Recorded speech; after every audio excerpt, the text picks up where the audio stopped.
네, 안녕하세요. 네, 오늘 세 번째 여러분을 만나 뵙습니다. 언어논리 전임 강사 이나우입니다.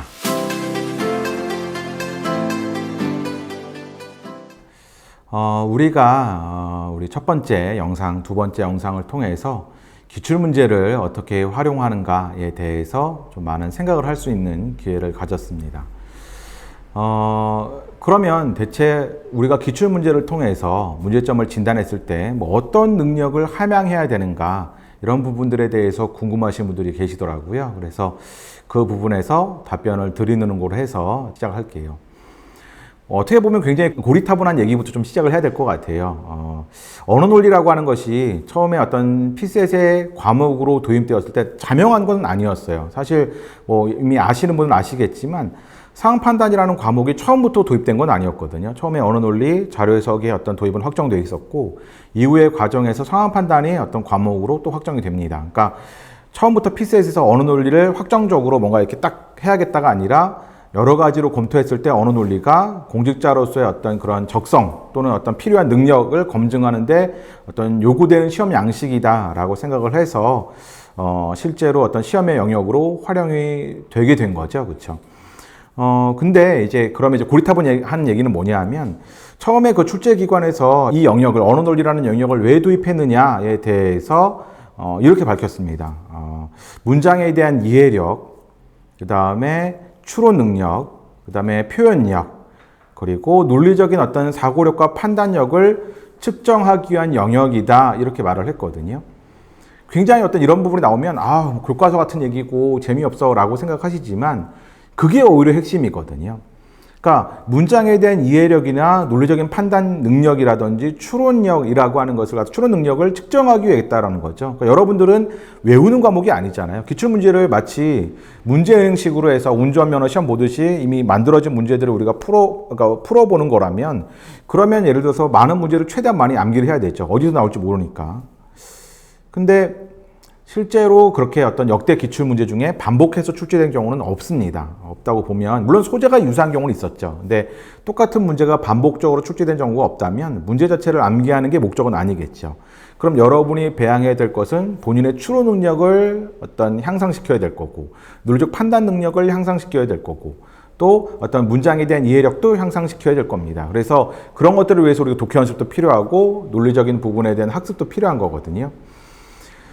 자, 그런 부분에서 여러분이 염두에 두시고 기출문제의 어떤 공부와 더불어서 뭐 독해에 대한 부분이라든지, 이것도 지난 시간에 제가 Q&A 시간에 말씀드렸으니까 안 보신 분들은 지난 어떤 영상을 좀 참고를 해주시고요. 그리고 뭐 이제 또 이런 질문 하신 분도 계세요. 그래서 뭐 독해 연습 방법은 구체적으로 어떻게 되느냐, 뭐 어떤 텍스트가 좋으냐. 근데 사실 연습 방법에 대한 얘기는요, 제가 정말 이렇게 뭐 한 10분짜리 유튜브를 통해서 말씀드리는 게 사실 어려워요. 제 강의를 들어보신 분은 아시겠지만 독해 연습 방법만 저는 30분 이상 설명을 드리거든요. 그래서 좀 어려운 부분인데, 일단은 독해 연습의 필요성에 대해서 공감을 하셨다면 그것으로도 저는 어쨌든 여러분이 큰 어떤 발걸음을 내디디신 거고, 또한 독해 연습을 하겠다라고 별도의 시간을 할애해서 준비를 하신다면 여러분이 분명히 어쨌든 큰 진보를 이뤘다라고 생각을 하고요. 독해 연습에서 제일 중요한 것은 사실 지속성입니다. 다이어트의 방법 여러 가지가 있죠. 근데 사실 다이어트의 성공 여부를 가르는 것은 방법이라든지 이거보다 얼마나 그 방법을 오랫동안 지속할 수 있느냐가 핵심이거든요. 그래서 독해 연습도 똑같다고 생각하시면 돼요. 그래서 방법이나 그런 부분보다는 여러분이 시험 볼 때까지 꾸준하게 독해 연습을 하실 수 있다면 분명히 어떤 방법을 선택하시든 어떤 지금보다는 더 나아질 거다라고 저는 생각을 하고요. 자, 어쨌든 뭐 우리가 앞에서 했던 바에 대해서 말씀드렸고, 여러분의 목적 지점은 어떤 출제기관에서 밝힌 그 능력을 함양하는 데 목적이 있어야 한다. 애초에 그 부분을 목적을 두고 기출문제 분석과 공부를 하시는 분과 그렇지 않고 그냥 막연하게 기출문제를 분석하시는 분들은 분명히 차이가 날 거다. 저는 개인적으로 그렇게 생각합니다. 자, 그러면 오늘도 이제 본격적으로 영상을 시작하기에 앞서서 문제를 한번 같이 풀어보도록 할게요. 이것도 기출문제고요. 시간은 제가 2분 10초 정도 드릴 거예요. 2분 10초간 어떤 여러분이 스탑워치 가지고 계실 테니까 풀어보시고, 그리고 다시 어떤 해설을 들어보시면 되겠습니다.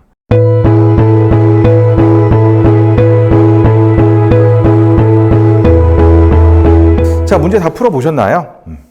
자, 이 문제를 풀어본 이유는 자, 이 문제도 역시 사람에 따라서 쉽다와 어렵다라는 것은 그런 평가가 극명하게 나누어지는 문제였습니다.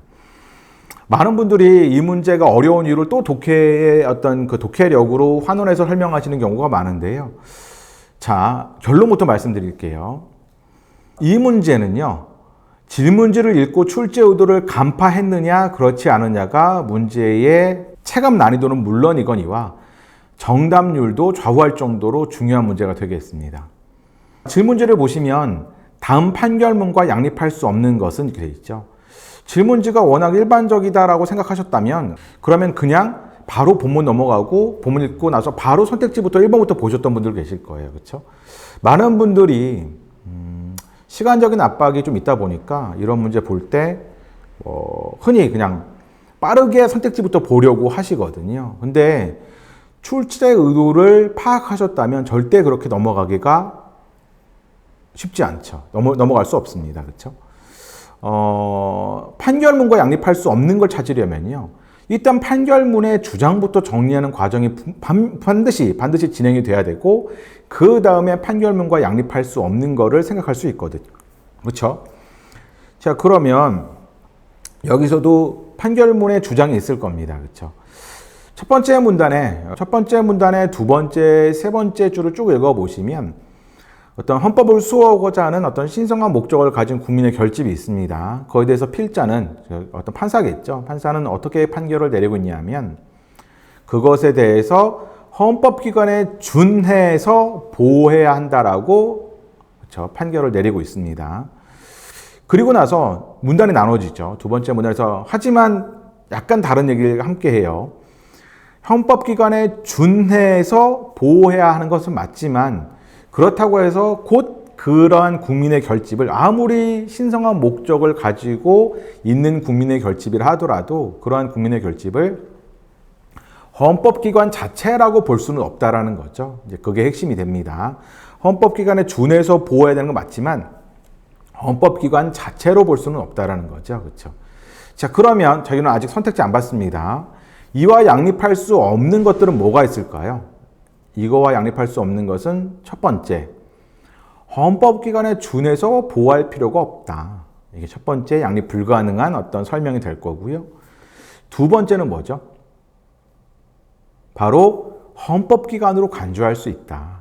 그러한 신성한 목적을 가지고 있으니까 그러한 국민의 모임에 대해서는 국민의 집회에 모인 국민의 결집에 대해서는 헌법기관으로 볼 수 있다. 이 두 가지가 되죠. 그래서 그런 걸 가지고 여러분이 정답을 찾으셨다면 바로 1번인 거를 알 수 있거든요. 보자마자. 그런데 2번, 3번, 4번, 5번 읽어가면서 예를 들어서 2번 같은 경우는 국헌문란으로 볼 수 있다고 나왔을 뿐이지 국헌문란죄로 처벌받아야 된다는 건 이상해요 라고 생각하시면서 2번을 고르신 분도 계실 것 같고 또는 3번, 4번, 5번을 고르신 분도 계실 것 같은데 2번은요. 본문의 내용과 둘 다 양립이 가능합니다. 본문의 내용에서 국헌문란으로 볼 수 있다고 했으니까 국헌문란죄로 처벌할 수 있다도 둘 다 참일 수 있잖아요. 그렇기 때문에 양립 불가능하다고 단정하기 어렵고요. 3번, 4번, 5번은 실제로 읽어보시면 본문의 판결문과 내용상으로 일치하거나 양립 가능합니다. 지금 제가 정리해드린 어떤 그 판결문의 내용과 비교해 보세요. 그러면 양립 가능하죠. 그러면 또는 일치하기도 해요. 심지어는. 그렇다면 왜 자신이 2번, 3번, 4번, 5번을 골랐느냐, 1번을 고르지 못하고 이유는 뭐냐? 출제자의 의도대로 풀지 않았기 때문이죠. 판결문과 양립할 수 없는 것이니까 판결문부터 먼저 정리하라고 출제자가 알려준 거거든요. 근데 그 과정을 생략하고 여러분이 시간이 없다는 이유로 1번부터 보셨기 때문에 다른 오답을 선택하시거나 정답을 고르는 데 시간이 많이 걸린 거거든요. 그래서 제가 여러분에게 말씀드리고 싶은 게 출제자의 의도에 따라 풀어야 된다. 출제자의 의도를 파악해야 된다라고 하는 것은 이미 여러분들이 수능 준비할 때부터 선생님으로부터 끊임없이 들었던 이야기일 겁니다. 그렇죠? 근데 많은 분들이 이게 너무 당연한 거니까 자기가 당연하게 할 수 있을 거라고 착각하고 있습니다. 하고 있을 거라고 착각하고 있어요. 그리고 나서 뭔가 새로운 방법이 없을까? 출제자의 의도를 파악해서 풀어야 된다 이런 말 말고 뭔가 쌈박한 뭔가 새로운 어떤 방법이 없을까 이런 식으로 많이 생각을 하시거든요. 근데 가장 여러분이 처음 단계에서 해야 될 것은 자신의 기초적으로 기본적으로 반드시 필수적으로 해야 될 것들을 하고 있느냐에 대한 부분입니다. 지금 이 문제가 틀리셨거나 어려운 분들은 너무 당연해서 안 하기 때문에 이 문제가 어려워진 거거든요. 그 부분부터 점검이 들어가야 된다는 거죠. 아, 내가 안 했구나. 자, 그러면 이제부터 오늘 이 강의를 들었고 이 영상을 봤으니까 다음부터는 출제자 의도대로 저는 하겠죠 라고 생각하시겠지만 습관이라는 거는 정말 무섭습니다. 현장에 가면요, 그러니까 예를 들어서 나 이렇게 풀어야지 라고 생각을 하고 있다가도 자, 이제 앞에 감독관이 이제 본격적으로 이제 시작 사인 나오면 시작할게요, 모두 다 이제 마음을 좀 가라앉히시고 좀 여러분들 기다리고 계세요 하다가 자, 이제 오늘 이렇게 풀어야지라고 여러분이 생각하고 계셨다 하더라도 자, 그러면 시험 사인 나왔으니까 시작할게요 라고 감독관이 외치는 순간에 여러분이 고개를 숙이고 시험지를 보게 되면 그렇게 의식적인 수준에서 여러분이 생각했던 것들은 다 공중으로 휘발되고요. 처음 1번 조선시대는 어쩌고 저쩌고 하는 글들을 먼저 눈에 들어올 수밖에 없고 여러분은 출제자 의도를 파악해야 되는 게 습관화되지 않았다면 여전히 그냥 여러분이 지금 풀고 있는 방식으로 풀게 되거든요. 그래서 의도적으로 그 부분을 여러분의 거의 무시까지는 아니지만 여러분이 습관의 단계까지 갈 수 있도록 반복해 줘야 됩니다. 그게 스킬북의 의미가 되죠. 그래야지 여러분들이 스킬북을 만들어서 거기에 목표의식이 생기잖아요. 다음에 문제를 풀 때는 이런 문제 나오면 반드시 나는 판결문의 내용부터 정리하고 그 다음에 선택지를 보겠어가 어떤 스킬이 되죠. 이런 문제가 꼭 판결문이 아니더라도 필자의 논지를 평가한다. 또는 필자의 논지를 강화한다. 약화한다. 필자의 논지를 분석한다. 또 양립 불가능하다. 이런 표현들이 나오면 항상 먼저 무엇을 해야 되는지가 습관화되면 그게 안 되면 불편해지는 정도가 돼야 되거든요. 그래서 여러분에게 출제자 의도를 파악한다 처음으로 알려드리는 거예요. 출제자 의도를 파악하는 것 자체가 정말 얼마나 중요한지. 우리가 1회 영상에서 비슷한 걸 다뤘는데 3회에서 이 문제가 또 어려웠다면 인식하고 있었지만 그게 습관화가 어렵다라는 걸 스스로 아마 느끼실 수 있을 거거든요. 그런 것을 하나하나 교정해 가는 과정이 어떤 언어 논리를 공부한다라고 볼 수 있는 거죠. 그게 실력이 향상이 된다라고 볼 수 있는 거죠. 그래서 오늘은 그 부분에 대해서 살펴봤습니다.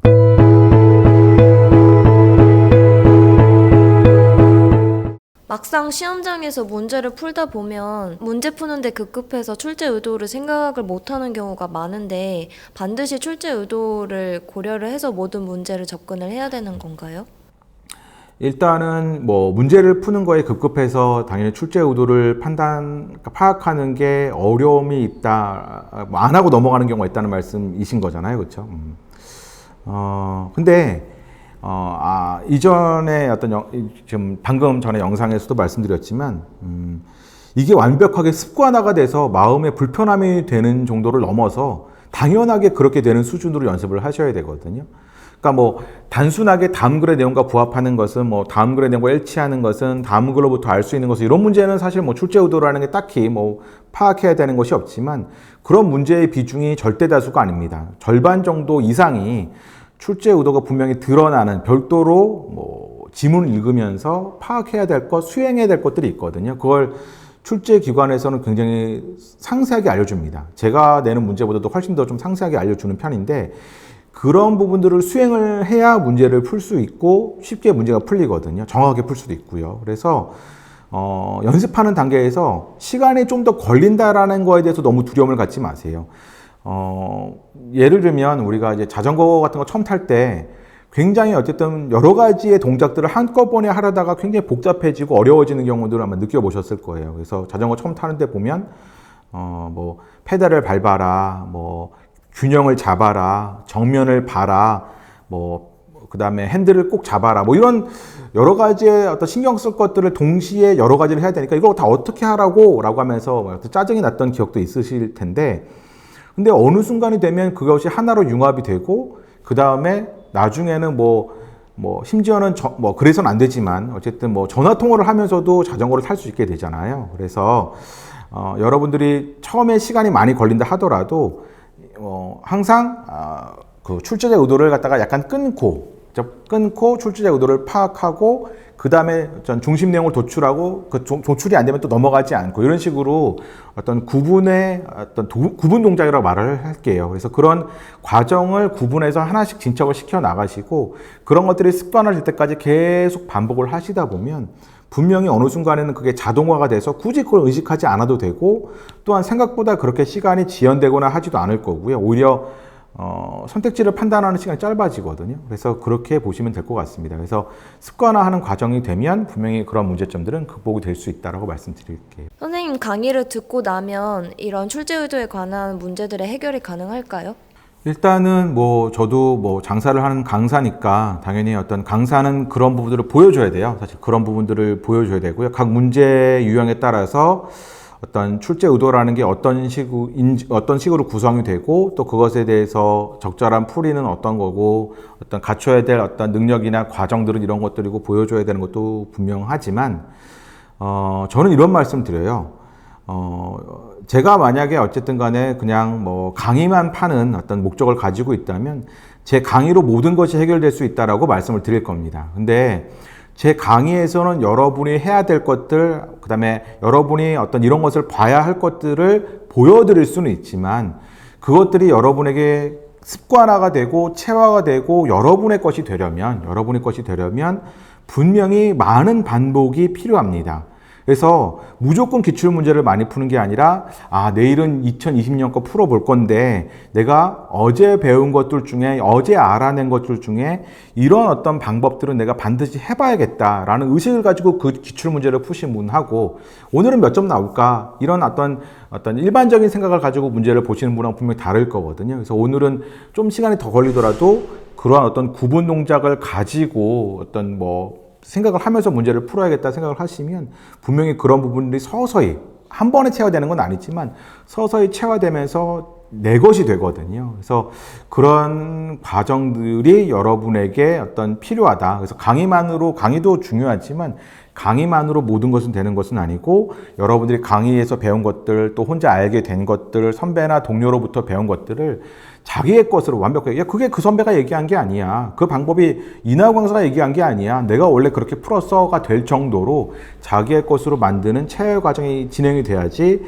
현장에서 그 어떤 복잡하고 중압감에 휩싸여 있는 상황에서도 여러분이 문제를 풀 수 있다고 저는 개인적으로 생각을 하거든요. 그래서 강의도 중요하지만 강의를 넘어서서 여러분의 어떤 그 이후에 어떤 반복이라는 어떤 피나는 노력이 병행이 돼야지 그 강의라는 것도 빛을 어떤 발할 수 있다. 이렇게 저는 생각을 합니다.